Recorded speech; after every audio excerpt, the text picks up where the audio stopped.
ರಾಶಿ ಅಂದ್ರೆ ಟಗರು. ರಾಶಿಗಳಲ್ಲೆಲ್ಲ ಮೊದಲನೇ ರಾಶಿ ಟಗರು. ಈ ಲಿಂಗಾಯತ ಸ್ವಾಮೀಜಿಗಳು ಬರಲಿ, ಕುರುಬರು ಸ್ವಾಮೀಜಿಗಳು ಬರಲಿ, ದಲಿತರ ಸ್ವಾಮೀಜಿ ಬರಲಿ, ಯಾರೇ ಬರಲಿ, ಮೊದಲು ಹಾಸೋದು ಕರಿ ಕಂಬಳಿ ಮಾರಾಯ. ಪ್ರಪಂಚಕ್ಕೆ ಕರಿ ಕಂಬಳಿ ಮೊದಲು, ಕುರಿ ಮೊದಲು, ಕರಿ ಕಂಬಳಿ ಮೊದಲು. ಅದೇ ರೀತಿ ಇಂಗ್ಲಿಷ್ನರು ಬಂದ ಮೇಲೆ 1868ರಲ್ಲಿ ಎಷ್ಟಿ ಯಾರು ಅಂದ್ರೆ ಈ ಕುರುಬರು ಎಷ್ಟಿ ಅಂತ ಹೇಳಿದ್ರು 1868ರಲ್ಲಿ. 1891 ಜನಗಣತಿಯಲ್ಲಿ ಹೇಳಿದ್ರು ಕುರುಬ, ಕುರುಮನ್, ಕುರುಂಬ ಅಂದ್ರೆ ನಮ್ಮ ಕಡೆ ಈ ಹಳೆ ಮೈಸೂರು ಭಾಗದ ಕಡೆ ತಮಿಳು ಮಾತಾಡೋ ಕಡೆ ಕುರುಮನ್, ತೆಲುಗು ಮಾತಾಡೋ ಕಡೆ ಕುರುಮ, ಈ ಮರಾಠಿ ಮಾತಾಡೋ ಕಡೆ ಗೊಂಡ. ಇವೆಲ್ಲವೂ ಮೂಲ ನಿವಾಸಿಗಳು ಅಂತೇಳಿ ದಾಖಲೆ ಆಗಿದೆ. ನಮ್ಮಪ್ಪ ಬಾಬಾ ಸಾಹೇಬ್ ಅಂಬೇಡ್ಕರ್ ಪುಣ್ಯದಿಂದ SC ST ಮೀಸಲಾತಿನಲ್ಲಿ 1936ರಲ್ಲಿ ನಾವು ಅವತ್ತೇ ಶೆಡ್ಯೂಲ್ ಕ್ಯಾಸ್ಟ್ ಲಿಸ್ಟ್ ಅಲ್ಲಿ ಇದೀವೋ ಮಾರಾಯ. ನಮಗೆ ಗೊತ್ತಿಲ್ಲ. ಗೊತ್ತಿಲ್ಲ ಅಂದ್ರೆ ತಪ್ಪು ನಿಮ್ಮದಲ್ಲ. ನಾವು ಯಾರು ಶಿಕ್ಷಣ ಪಡೆದಿರಲಿಲ್ಲ, ನಮ್ಮದು ಮಠ ಆಗಿರಲಿಲ್ಲ. ಮಠ ಆಗಿದ ಮೇಲೆ 1992ರಲ್ಲಿ ಮಠ ಆದ ಮೇಲೆ ಯಪ್ಪ ಏನು ಜನ ಬಂದಿರೋ ಮಾರಾಯ ನೀವು. ನಿಮಗೆ ನಾವು ವೆಹಿಕಲ್ ಕೊಡಲಿಲ್ಲ, ಪಾಂಪ್ಲೆಟ್ ಕೊಡಲಿಲ್ಲ, ಊಟ ಕೊಡಲಿಲ್ಲ. 5-6 ಲಕ್ಷ ಜನ ಸೇರಿ ಕಾಗಿನೆಲೆ ಮಠ ಮಾಡಿದಾಗ ಎಲ್ಲರೂ ನಮ್ಮ ಕಡೆ ಯಪ್ಪ ಈ ಕುರುಬರದೇನು ಶಕ್ತಿ ಇತ್ತು ಅಂತ ಹೇಳಿದ್ರು ಮಾರಾಯ. ಈ ಕುರುಬರ ಶಕ್ತಿ ದಯಮಾಡಿ ಹೇಳ್ತೀನಿ, ಇಲ್ಲೇ ಹುಲಿಜಂತಿ ಮಾಳಿಂಗರಾಯ ದೇವಸ್ಥಾನ ಇದೆ. ನಾನು ನೋಡಿದ್ದು ಅಲ್ಲಿ ಒಬ್ಬರು ಬೆಳಗಾವನವರು, ಬಿಜಾಪುರದವರು 500 ಕುರಿಗಳು ತಗೊಂಬಂದ್ರು. ಎಷ್ಟು? 500 ಕುರಿಗಳು. ಇವು ಈ ಕುರುಬರದ್ದು ಒಂದು ಬುದ್ಧಿ ಐತೆ, ಕುರಿಗಳದೊಂದು ಬುದ್ಧಿ ಇದೆ. ಈಶ್ವರಪ್ಪ ಸಾಹೇಬರು ಆ ಕಡೆ ಬನ್ನಿ ಅಂದ್ರು. ಬರಲ್ಲ, ಅವು ಹಿಡ್ಕೊಂಬರ್ಬೇಕು, ಅವ್ರನ್ನ ಹಿಡ್ಕೊಂಬಂದ್ಕೋಸ್ರು. ಆಮೇಲೆ ಏನಾಗೋಯ್ತು, ಕುರಿಗಳು ಪ್ರದಕ್ಷಿಣೆ ಹಾಕ್ಬೇಕು ಹುಲಿಜಂತಿ ಮಳೆಂಗರಾಯಿಗೆ. ಈ ನಮ್ಮ ನಿರಾಜನಂಜನಪುರಿ ಅಂತ ಸ್ವಾಮೀಜಿಗಳು ಒಂದು ಕುರಿದು ಕಿವಿ ಹಿಡ್ಕೊಂಡು ಹಿಂಗ ತಿರುಗಿಸಿದ್ರು. ಅದರಿಂದ 1 ಕುರಿ 2 ಕುರಿ ಗರ್ ತಿರುಗಿದ್ವೇ ಹೊರ್ತು ಬಿಡ್ಲಿಲ್ಲ. ಮತ್ತೆ ಬಿಡ್ಬೇಕಾದ್ರೆ ಏನ್ ಮಾಡ್ಬೇಕು? ಮತ್ತೆ ಕಿವಿ ಹಿಡ್ಕೊಂಡು. ಅದೇ ರೀತಿ ಇವತ್ತು ನಾವು ಎಷ್ಟಿ ಅಂತ ಹೊಂಟಿದ್ದೀವಿ. ಇವು ನಾವು ಎಷ್ಟಿ ಆಗೋ ತನಕ ಗರ್ ತಿರುಗ್ತೀವೇ ಹೊರ್ತು ಬಿಡೋರಲ್ಲ. 1936ರಲ್ಲಿ ಎಷ್ಟಿ, 1950 ಸ್ವಾತಂತ್ರ್ಯ ಬಂತು. ಆಗ 5 ಭಾಗ ಇತ್ತು. ದಯವಿಟ್ಟು ಕೇಳ್ಕೋಬೇಕು, ಯಾಕಂದ್ರೆ ನೀವು ಹೋಗಿ ಹಳ್ಳಿಗಳಿಗೆ ಭಾಷಣ ಮಾಡ್ಬೇಕು. ಏನು 5 ಭಾಗ ಇತ್ತು. ಇವಾಗ ಕರ್ನಾಟಕ ಬಾಂಬೆ ಪ್ರಾಂತ, ಇದು ಬಾಂಬೆ ಪ್ರಾಂತ, ಬಳ್ಳಾರಿ ಪ್ರಾಂತ, ಹೈದರಾಬಾದ್ ಪ್ರಾಂತ, ದಕ್ಷಿಣ ಮೈಸೂರು ಮತ್ತು ಕೊಡಗು. ಈ 5 ಪ್ರಾಂತಗಳಲ್ಲಿ ಏನೇನಿತ್ತು? ಗೊಂಡ, ಕುರುಬ, ಗೊಂಡ ಎಷ್ಟಿ. ದಕ್ಷಿಣ ಮೈಸೂರು ಜೇನು ಕುರುಬ, ಕಾಡು ಕುರುಬ ಎಷ್ಟಿ. ಇದು ಮದ್ರಾಸ್ ಪ್ರಾಂತ ಕುರುಮನ್, ಕಾಟು ನಾಯಕನ್ ಎಷ್ಟಿ. ಕೊಡಗು ಕುರುಬ ಎಷ್ಟಿ. ಇದಾದ್ಮೇಲೆ ನಮಗೇನು ಗೊತ್ತಿಲ್ಲ. ಅವತ್ತೇ 1950ರಲ್ಲಿ ನಮ್ಮ ಸ್ವಾಮೀಜಿಗಳಿದ್ದಿದ್ರೆ, ಈಶ್ವರಪ್ಪನಂತವ್ರು ಇದ್ದಿದ್ರೆ, ವಿಶ್ವನಾಥ್ ಸಾಹೇಬ್ರಂತವ್ರು ಇದ್ದಿದ್ರೆ ಆಗ್ತಿತ್ತೇನೋ ಗೊತ್ತಿಲ್ಲ. ಹಂಗೇ ಬಂತು.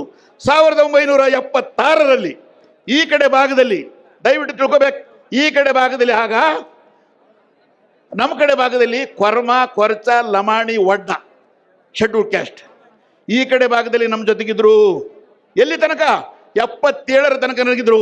ಇದೇ ಬಿಜಾಪುರದ ಉತ್ಲಾಸು ನಾಯಕ್ಕು, ಆಮೇಲೆ ವಿ ಹನುಮಂತಪ್ಪ ಅನ್ನೋರು ಒಡ್ರಿಗೂ ಲಮಾಣಿಗೂ ನಾವು ಆ ಕಡೆ ಭಾಗದಲ್ಲಿದ್ದೀವಿ.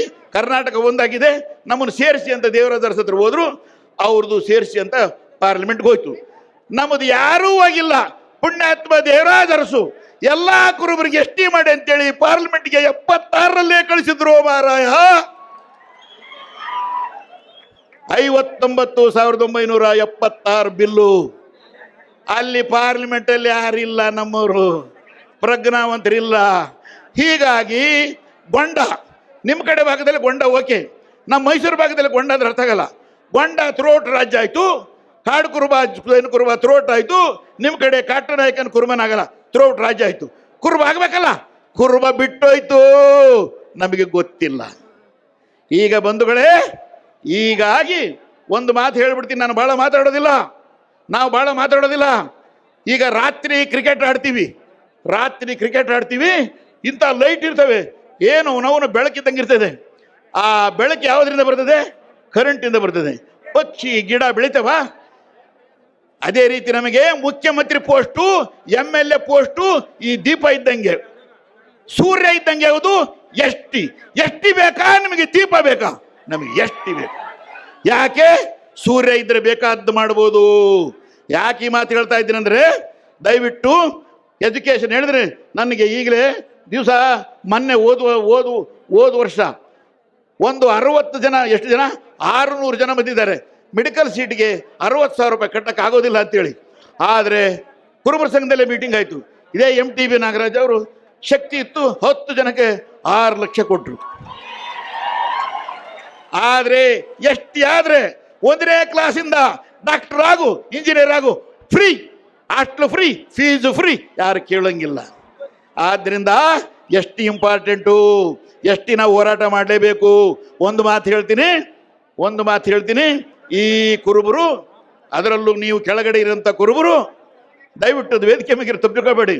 ನೀವು ಹೊರಟ್ರೆ ಸಾವಿರಾರು ಲಕ್ಷಾಂತರ 60 ಲಕ್ಷ ಕುರಿಗಳು ಹೊಂಟ್ರೆ ನಾವು ವೇದಿಕೆ ಮೇಲೆ ಇರೋರು ಕುರಿ ಕಾಯೋ ಕುರುಬರು ಒಪ್ಕೊತೀನಿ ನಾನು. ಆದರೆ ನೀವು ಹೊರಟ್ರೆ ಇಡೀ ಕರ್ನಾಟಕ ನಡುಗುತ್ತೆ, ಎಷ್ಟಿ ಆಗಲೇಬೇಕು. ಆದರೆ ಒಂದು ಮಾತು ಹೇಳ್ತೀನಿ, ಸ್ವಾಮೀಜಿಗಳಿಗೆ ಕೈ ಮುಗಿದು ಹೇಳ್ತೀನಿ, ಯಾವುದೇ ಕಾರಣದಿಂದ ಈ ನಡುವೆ ವಾಟ್ಸಪ್ಪು ಅವು ಇವು ಬರ್ತವೆ, ಏನೂ ಆಗೋದಿಲ್ಲ ಮಾರಾಯ. ವಾಟ್ಸಪ್ಪಲ್ಲಿ ಬರೋದನ್ನ ಏನು ತಿಳ್ಕೊಬೇಡಿ ನೀವು. ನಮ್ಮ ಕಡೆ ಈ ಬಿಜಾಪುರ ಕಡೆ, ಬಾಗಲ ಕಡೆ ಹುಗ್ಗಿ ಮಾಡ್ತೀವಿ. ಏನಪ್ಪ ಹುಗ್ಗಿ? ಜಾಸ್ತಿ ಬೆಲ್ಲ ಹಾಕಿದ್ರೆ ಸ್ವಲ್ಪ ತಿನ್ನಕ್ಕೆ ಸ್ವಲ್ಪ ಮಕ್ಕ ತೀಡ್ತದೆ. ಅವಾಗ ಬದನೆಕಾಯಿ ಪಲ್ಯ ಇದ್ರೆ ಜಗ್ಗಿ ಹುಗ್ಗಿ ತಿನ್ಬೋದು. ಈ ವಾಟ್ಸಾಪಲ್ಲಿ ನಮ್ಮನ್ನ ಯಾರನ್ನ ಬೈಯಾರಿದ್ರೆ ಬದನೆಕಾಯಿ ಪಲ್ಯ ಅಂತ ತಿಳ್ಕೊಳ್ರಿ, ಬರ್ರಿ ಹುಗ್ಗಿ ತಿನ್ರಿ. ಯಾರು ಹೇಳ್ತೀನಿ, ಕೈ ಮುಗಿ ಹೇಳ್ತೀನಿ, ಯಾವ ಅಪಸ್ವರಗಳಿಗೆ ರಿಪ್ಲೈ ಮಾಡಬೇಡಿ. ಈಶ್ವರಪ್ಪ, MT ನಾಗರಾಜು, ರೇವಣ್ಣ, H ವಿಶ್ವನಾಥ್, ಬಂಡೆಪ್ಪ, ಕಾಶಪ್ಪುರ್ ಎಲ್ಲರೂ ಲಕ್ಷ ಜನ ಹೊಟ್ಟಿದ್ದಾರೆ. ಯಾರೋ ಮುಕುಡಪ್ಪನಂತ ಒಬ್ಬ ಬರಲಿಲ್ಲ ಅಂದರೆ ಏನು ಆಗೋದಿಲ್ಲೋ ಮಾರಾಯ, ಏನೂ ಆಗೋದಿಲ್ಲ. ಆದ್ದರಿಂದ ಕೈ ಮುಗಿದು ಹೇಳ್ತೀನಿ, ನಿಧಾನಕ್ಕೆ ಇನ್ನು ಹಳ್ಳಿಗೆ ಹೋಗಿ ಚರ್ಚೆಗೆ ಹೋಗಿ. ಯಾಕಂತ ಹೇಳ್ತೀನಿ, ಲಾಸ್ಟಿಗೆ ನನ್ನ ಮಾತು ಮುಗಿಸ್ತೀನಿ. ಯಪ್ಪ, ನೀವು ಈಗ ಇವತ್ತು ಅಧಿಕಾರಿಗಳು ಅವರು ಇರ್ಬೋದು, ನಾವೆಲ್ಲ ಹೆಂಗಿದೀವಪ್ಪ ಅಂದರೆ, ಯಾವುದೋ ಅಯ್ಯಂಗಾರ್ ಬೇಕರಿನಲ್ಲಿ ಶೇಂಗಾ ಬೀಜ ಇದ್ದಂಗೆ. ಅಂದರೆ ಖಾರ ಉಪ್ಪು ಹಚ್ಚಿ ತುಪ್ಪದಲ್ಲಿ ಕರೆದಿರ್ತೇವೆ, ತಿನ್ನಾಕ ರುಚಿ, ನೋಡಕ್ ಚಂದ, ಬಿತ್ತಕ್ಕೆ ಬರುತ್ತೇನಪ್ಪ? ಬಿತ್ತಬೇಕು ನಿಮ್ಮಂತ ಹಸಿ ಬೀಜ ಮಾರಾಯ. 60 ಲಕ್ಷ ಜನ ಹಸಿ ಬೀಜ. ಎದ್ದಾಳ್ರಿ, ಎಷ್ಟಿ ಬೆಳೆದೇ ಬೆಳಿತೀವಿ ಅಂತ ಹೇಳಿ ನನ್ನ 4 ಮಾತು ಮುಗಿಸ್ತೀನಿ.